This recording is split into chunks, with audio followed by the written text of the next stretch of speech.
بسم الله الرحمن الرحيم. أبنائي وبناتي طلاب الصف السادس، النهارده معادنا مع أول حصة وأول درس لعلوم الترم الثاني. اسمه إيه الدرس الترم الثاني؟ دروس الترم الثاني جميلة وسهلة وحاجات بسيطة كلها وجميلة. عندي أول درس اسمه إيه؟ اسمه الروافع. إيه الروافع دي يا مستر؟ يعني إيه الروافع دي؟ قال لي الروافع ديت حاجة موجودة في حياتنا وبستخدمها بكثرة جدا واستخدمها في حياتي كتير جدا.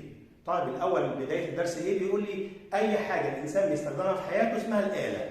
اي حاجه يا مستر؟ قال لي يعني مثلا حضرتك عايز تقص مثلا قماشه، هتجيب مقص وانت بتقص بيه كده اهوت، ده اسمه اله.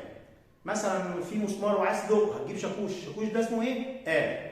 عندك مثلا صاموله بتاعت المسمار وعايز تربطها، تجيب مفتاح تربط بيه، المفتاح ده اله. عندك مثلا مسمار وعايز تخلعه، بتجيب كماشه، الكماشه اسمها ايه؟ آلة. إذا الآلة هي وسيلة يستخدمها الإنسان لتوفير جهده. الآلة هي إيه؟ وسيلة يستخدمها الإنسان لتوفير جهده. الآلة هي إيه؟ وسيلة يستخدمها الإنسان لتوفير إيه؟ جهده. الإنسان بيوفر جهده عن طريق إيه؟ الآلة. طيب من ضمن هذه الآلات حاجة مهمة أوي اسمها إيه؟ الروافع، أو اللي هي مفردها الرافعة. إيه الرافعة دي يا مستر؟ ومين اول عالم وصف لنا الرافعه وشرحها لنا وفهمها لنا وقال الحاجات دي؟ عالم يا اولاد يوناني اسمه ارشميدس. اسمه ايه يا مستر؟ ارشميدس. اسمه ايه؟ ارشميدس. مصر ده يا مستر؟ لا، هو يوناني، جه مصر فتره وعاش فيها واتعلم في اسكندريه ورجع تاني اليونان واشتغل عالم كبير هناك كده، وكان مشهور جدا وله قصص مهمه وعلميه والقصص الشيقه بتاعته جميله جدا. اسمه ارشميدس. ان شاء الله للتلامذه والشطار اللي هيروحوا على الثانويه عامه هيقابلهم كتير، لان الراجل ده حط نظريات وقواعد مهمه. وصف لنا الرافعه وقال لي هي الرافعه؟ قال لي الرافعه دي عباره عن ساق متينه. يعني ايه يا استاذ ساق متينه؟ قال لي يعني دراع حديديه قويه متينه صلبه، لازم تكون قويه. قال لي يعني مش معقول مثلا هجيب حته خشبه وادق بيها مسمار، مش هندق، الخشبه هتتكسر. او مثلا معايا مثلا مسمار موجود في الخشب وهخلعه بايدي، هعرف اخلعه بايدي؟ مش هعرف. لازم تكون الساق متينه وقويه. الساق المتينه والقويه دي بتتحرك حوالين نقطة ثابتة اسمها نقطة الارتكاز. يبقى عبارة عن إيه الرافعة؟ ساق متينة. عبارة عن إيه؟ ساق متينة. ساق إيه؟ متينة. ثابتة الساق دي؟ قال لا، بتتحرك حول نقطة ثابتة اسمها نقطة الارتكاز. اسمها نقطة إيه؟ الارتكاز. وبيأثر عليها حاجتين، قوة ومقاومة. قوة وإيه؟ ومقاومة. إذا لما أجي أعرف أقول لك يلا اديني تعريف الرافعة، هتقول لي هي على 3 أجزاء. الجزء الأولاني تقول لي ده عبارة عن ساق متينة. ساق ايه يا سنه ثابته؟ متينه. مالها الساق دي؟ تتحرك حول نقطه ثابته. تتحرك حول نقطه ايه؟ ثابته. النقطه دي اسمها ايه يا حضرات؟ اسمها نقطه الارتكاز. اسمها ايه؟ نقطه الارتكاز. ويؤثر عليها مين؟ قال لي قوه ومقاومه. يعني ايه قوه ومقاومه يا مستر؟ القوه اللي حضرتك الشغل اللي حضرتك بتبذله. حضرتك مثلا ماسك كماشه وبتخلع مسمار فبتضغط بقوه بايديك، دي اسمها قوه. طب فين المقاومه اللي هي مقاومه المسمار؟ هل انت لما بتمسك المسمار كده بالكماشه تطلع معاك على طول؟ لا، ده انت بتبذل مجهود جامد وتضغط المسمار بيقاوم لحد ما ايه؟ تقدر حضرتك تطلعه، وبالتالي يبقى هنا عندي ايه؟ قوه ومقاومه. اذا الرافعه هي ساق متينه يؤثر عليها قوه ومقاومه، والساق دي بتتحرك حوالين نقطه ثابته اسمها نقطه الارتكاز. اسمها نقطه ايه؟ الارتكاز. طب هل الرافعه دي مهمه في حياتنا؟ قال لي مهمه جدا. بتعمل ايه؟ قال لي بتعمل 6 وظائف او 6 اهميات. يجي في الامتحان ويقول لي علل الرافعه لها اهميه كبيره في حياتنا، او علل الرافعه تؤدي وظائف هامه في حياتنا. مثل ايه؟ اقول له الرافعه بتدي وظائف كتيره جدا، اهمها مين؟ قال لي اول واحده تكبير القوه.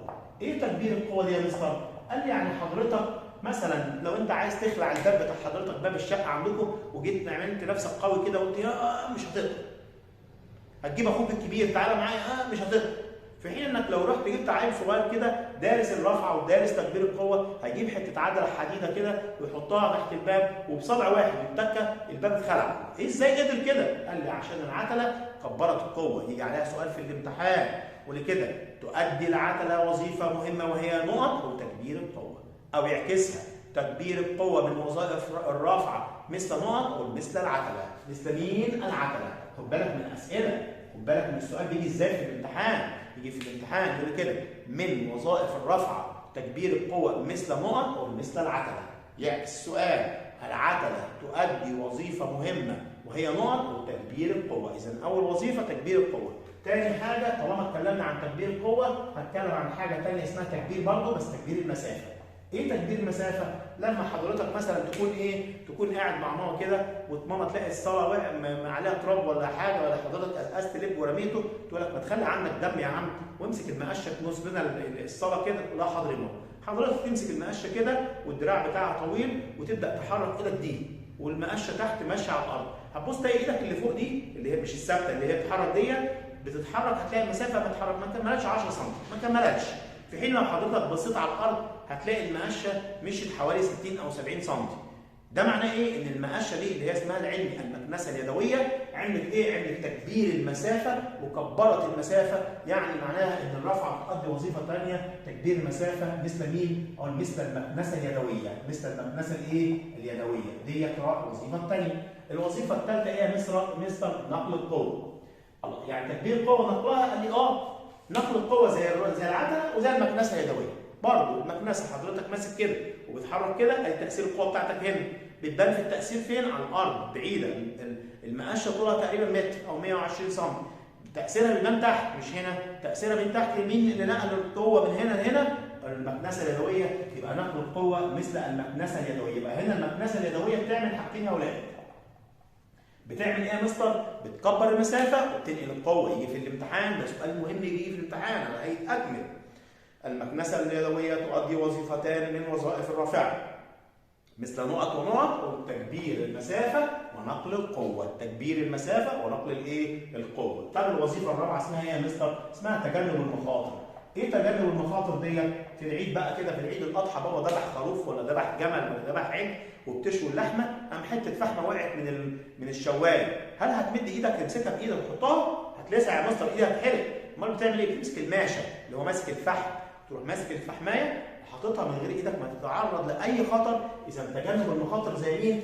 مثل ماسك الفحم. مثل مين ماسك الايه؟ الفحم. ماسك الفحم اوضح مثال لتجنب المخاطر. رقم 5 مين؟ قال لي كمان الدقه في العمل. ايه الدقه في العمل دوت؟ قال حضرتك بابا اشترى لك ساعه في عيد ميلادك اللي فات، ساعه جميله كده جديده وغاليه جميله جدا. حضرتك للاسف بتلعب بتجمل قامت اتخبطت اتكسرت مثلا حاجه فيها، فحضرتك يقول لك بابا يقول لك ايه؟ طب تعالى نصلحها.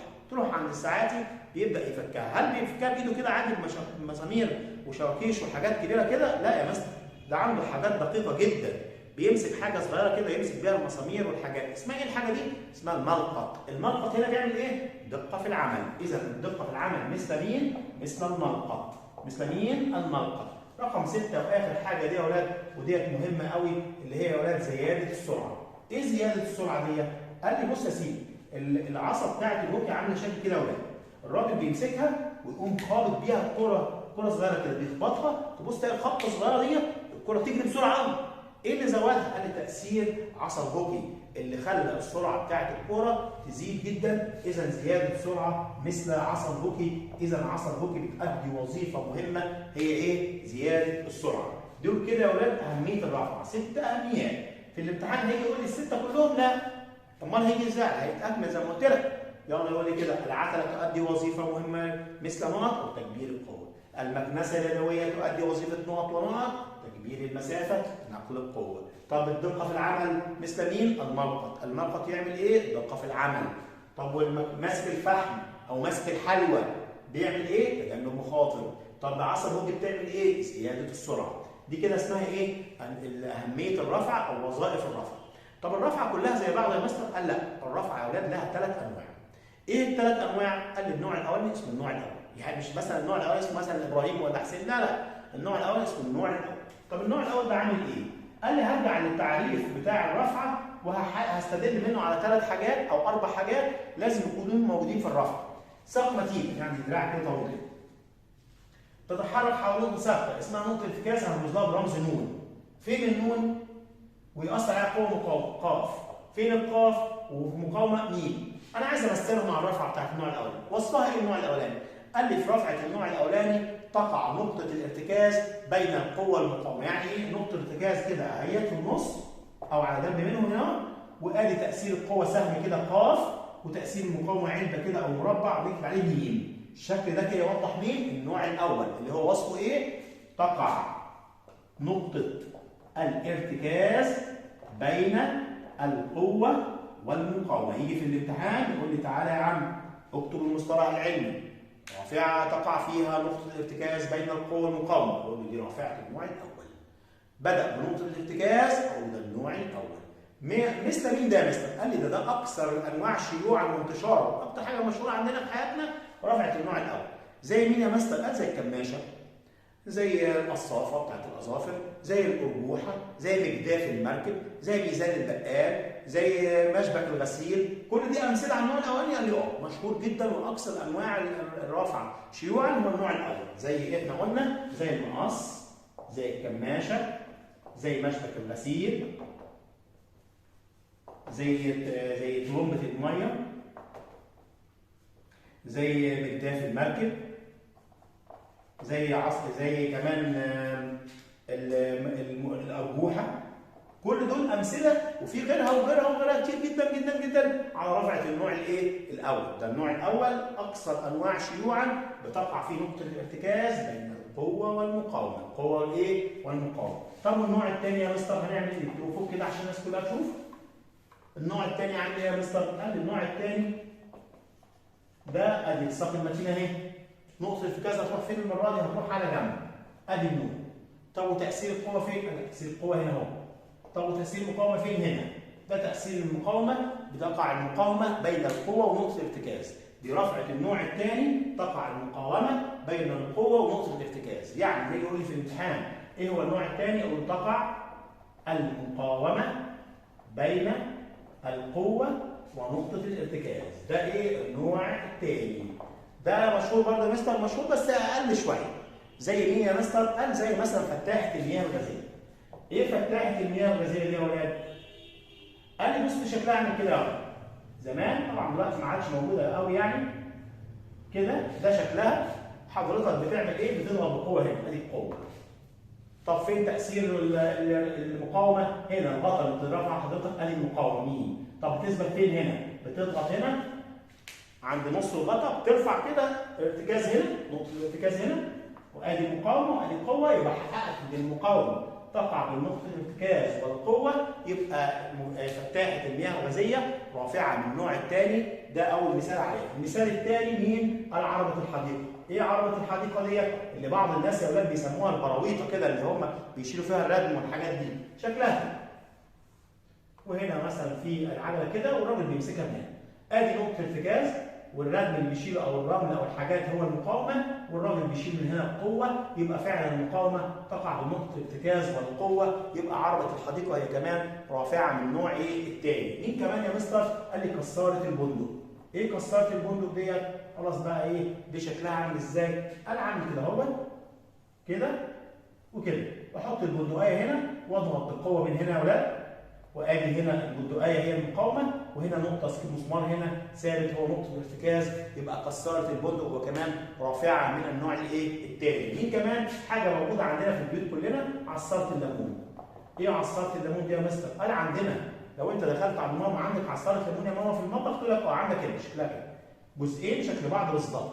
حضرتك بتجيب نص ليمونه وتحطها هنا اهوت وتضغط بقوه من هنا وهنا القوه، والليمونه بتاعتها هي المقاومه مين؟ والمسمار اللي هنا ده نقطة ارتكاز. يبقى عصارة الليمون هي كمان رافعة من النوع الثاني. يبقى النوع الثاني أمثلة عليها فتاحة المياه الغازية، عربة الحديقة، كسارة البندق، عصارة الليمون. طب والنوع الثالث عامل إيه؟ شكله إيه النوع الثالث ده يا مستر؟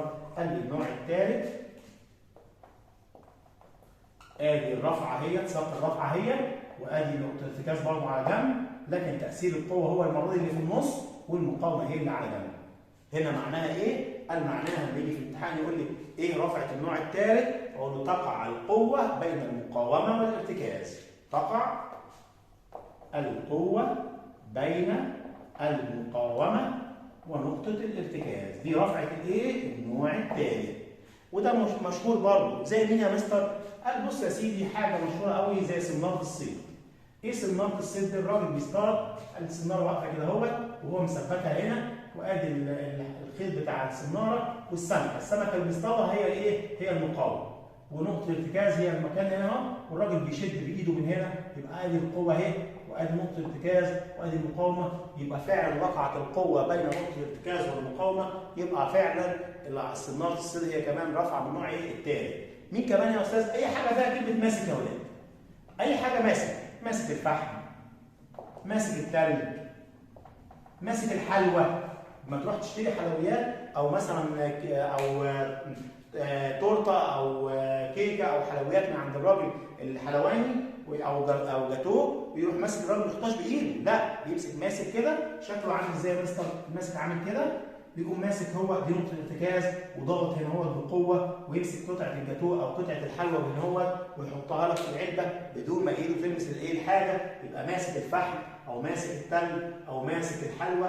دول امثله على رافعه النوع الثالث. يبقى عندي صناره الصيد ماسك الفحم، ماسك التلج، ماسك الايه؟ ماسك الحلوى. دي امثله على النوع الثالث. يبقى كده عندي الرافعه لها 3 انواع. مهم قوي احفظ الرافعه واحفظ نوعها وامثله عليها، الرافعه وتعريفها وامثله عليها. لما يجي في الامتحان يقول لي طب تعالى يا عم قول لي علم هو ليه المقص قلت عليه رافعه من النوع الاول؟ اقول لان تقع نقطه الارتكاز بين القوه والمقاومه، هديله تعريف الرفع.